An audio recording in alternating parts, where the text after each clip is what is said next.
I'm skinny and fit, right?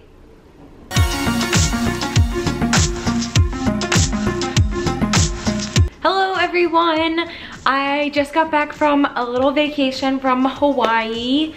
It was very nice. Thank you for asking. That is so sweet. So I've been wanting to do a video about common diet misconceptions, myths, what people say, what people believe. There's a lot of times, especially when you're getting into starting a healthy lifestyle, you don't really know what to believe and you hear one thing from one place, but then the other place contradicts it.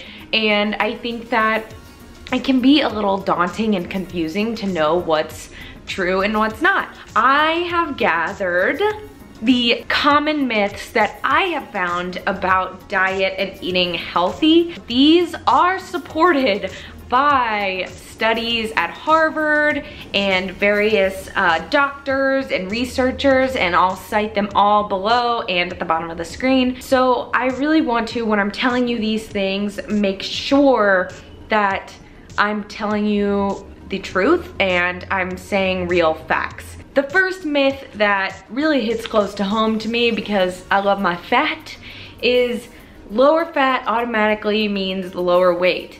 Now, this can ring true when you're talking about saturated fats and trans fat and things like that, but there also are healthy fats that I think people are sometimes afraid of, and that comes in olive oil. You see that in fish like salmon, and commonly in the basic bitch life of avocado, which I love to enjoy. I love my avocado toast. So in order to have a thriving life, you need carbs, protein, and fat. If I tell you olive oil is good for you, some person would be like, well, I can have half a cup of olive oil because it's good for me. Just because I'm saying an avocado or olive oil is good for you does not mean that you can overdo it on avocado and have 6 a day.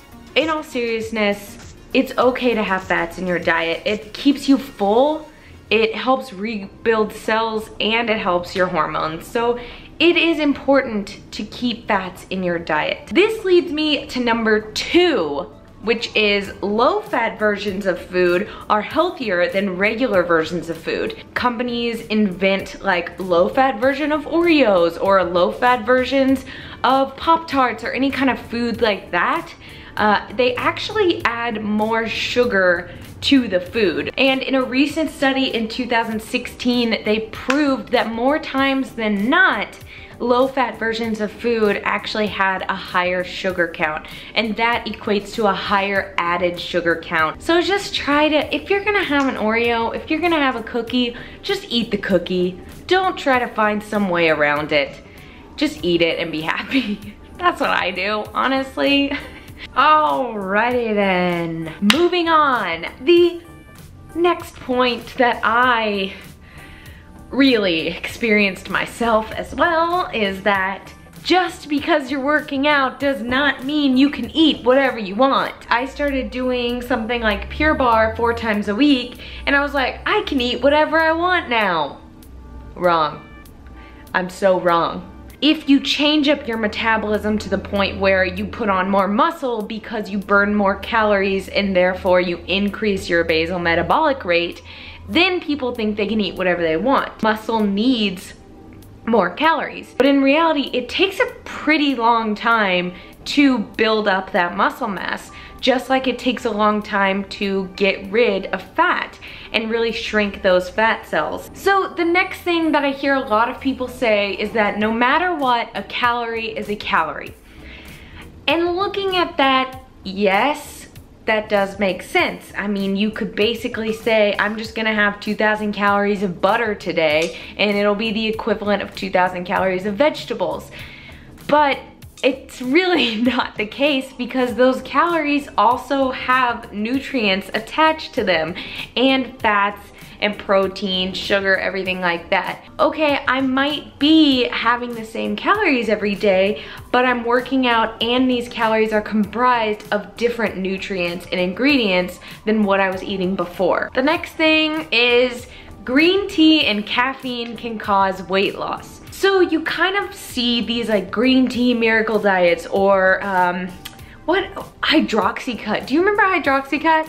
Okay, I was obsessed with Hydroxycut commercials when I was a tween, and I was like, I'm gonna get ripped with Hydroxycut. If you're already sensitive to caffeine and you take an overwhelming amount of it, you're gonna get anxious, you're gonna feel jittery, you're not gonna feel good. While you can have those effects of, you know, not being as hungry, having more energy, you're really gonna fall into those crashes, and I have anxiety. I can't deal with that. I have 1 cup of coffee and I think the world's ending, but I love coffee. There is no miracle cure, and that's what's so upsetting, is that there's no miracle cure.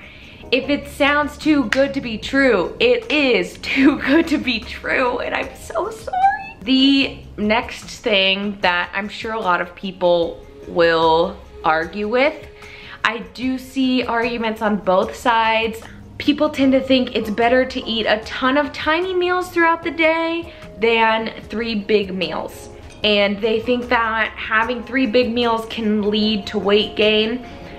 And I think people say that because if you starve yourself, it's like on the military diet I was doing. I was so hungry that when I actually got the chance to eat food, I ate so much more than I normally would eat. This comes back to, you know, people think that this will boost your metabolism because you're eating so much, and so your metabolism's working, your body's constantly working, but it does come back to your muscle mass and the fuel that your body needs and at what specific times you need it. The next one is you need to kickstart a diet with a cleanse, of course. And there have been so many studies that have come out recently that totally disprove this theory. And you might lose that water weight, that's great. You know, I lost a couple pounds when you don't eat and you lose water weight and you feel really thin, but when you go back to eating regular food, it all comes back.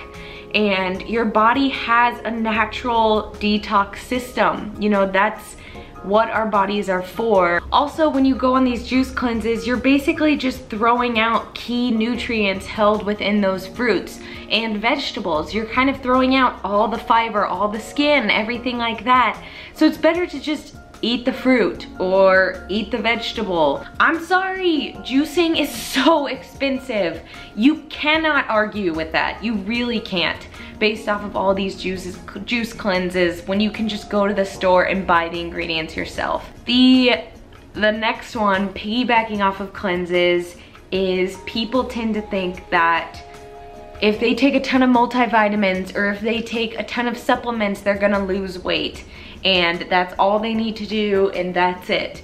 And that is definitely not the case. Because sometimes the body just decides to eliminate these vitamins. You know, if you take an overdose of vitamin C, it's not necessarily gonna make you feel better or give you a cure of a cold. You're just gonna pee out that excess vitamin C. The thing about taking these supplements is that these vitamins and these important nutrients are already found in the food that you're eating if you're eating a balanced diet. The next thing is that people have thought for a very long time that microwaves destroy nutrients in foods, and there's a Harvard study that was recently done this year. Harvard people, they tested a bunch of foods in the microwave, and this was particularly with things like vegetables. They wanted to make sure that if you're just microwaving something, it's also not leaching out the ingredients. And they found that there was little to no effect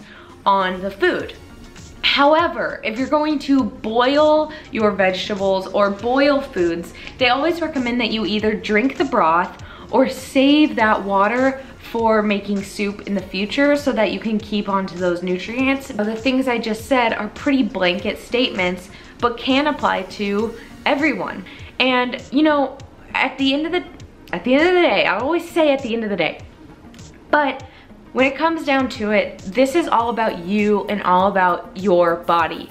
And every body is different. Once I looked at my own body and I created my own plan for myself and talked to nutritionists and talked to personal trainers, I was able to gain the knowledge of how to really help my body. It really comes down to a healthy. Well, Well, that's a bummer. My camera went out of battery and I thought I could make it through the whole video and I couldn't. And now the sun's down and it's just not my day right now. I really thought I was on a roll. I really thought I was on a roll there, being encouraging. The biggest thing I've learned that I will reiterate after these talking points is that diets are not meant for everybody. Nothing started working for me until I just ate healthy and gave my body what it needed. I want to give a special shout out to Squarespace for sponsoring this video. As you guys know, I love Squarespace. It's super easy. It makes you look like you're really good at creating websites, and you can get a free trial and 10% off using the offer code Candace when you go to Squarespace. So please, you know, check it out. It's really for anyone from photographers to bloggers to even people that sell things on their own shops. There's a ton of templates. You can get lost for hours looking through those templates, and you can always talk to someone 24/7. So that's really nice because customer service can often be very frustrating. Anyway, I really hope that I helped shed light on, you know, what's going on in the struggles of dieting, and hopefully I cleared a few things up for you. And once again, I have all the links and references below if you want to read further. And I'm so happy to see you guys sharing your journey with me, and we're on this big fat, no pun intended, journey right now, and I'm glad that we can do it together. Anyway, you guys are great, and be sure to subscribe for more content like this. I'll be doing fitness and health and stuff, and we have a lot of fun things planned. So I guess I'll see you next time, guys. Thank you so much. You guys are awesome. Bye.